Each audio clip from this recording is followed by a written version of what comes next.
Hi, good afternoon. My name is Brandon Hanley, and today I'm going to talk about the problem of rising sea levels, and what certain countries and cities are doing around the world to prevent this huge problem from affecting their populations.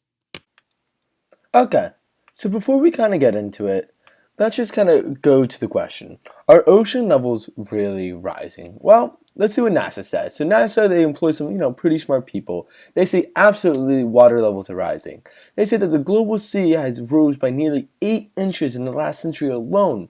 But what's even more surprising and even more troubling is that the rate of rising water in the last 2 decades is nearly double that of the last century. Also, ice sheets are constantly melting away, which is adding to the rising seawater.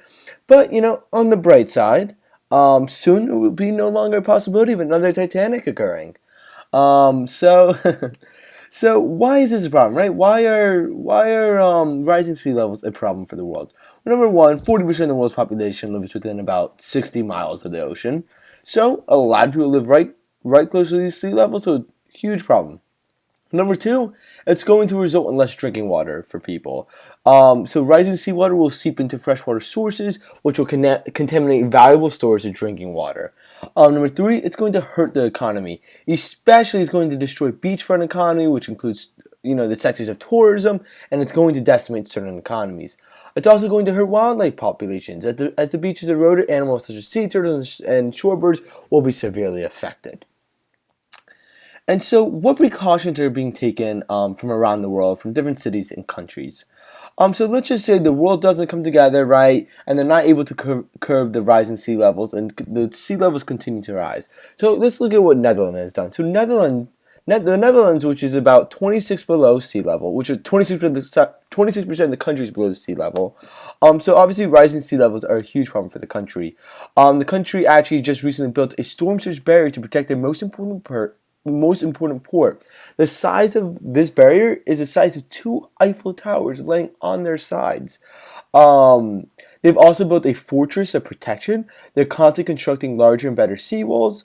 So the projects are costing upwards of hundreds of millions of dollars. But after seeing what occurred in New Orleans after Hurricane Katrina, when their seawall didn't hold up, the measures the Netherlands is actually going to save it billions in the long run, especially as water levels continue to rise. Miami's actually reached out to experts from the Netherlands for their advice on this matter. And so then, now the Pacific Islands, it's a little more bleak for the Pacific Islands. So what they're doing in the face of rising sea levels is they've kind of essentially thrown in the towel. If we look at the island of Kiriba, in the Pacific Ocean, which is home to over 100,000 people. They are actually encouraging the residents to migrate, and the government has purchased 6,000 acres in Fiji for relocation for the residents. Many other islands are following suit. And so my presentation is just to show that this problem is real, and for the U.S., especially coastal cities such as Miami and New York, it is in time to invest in preventive measures to ensure the future prosperity of these cities.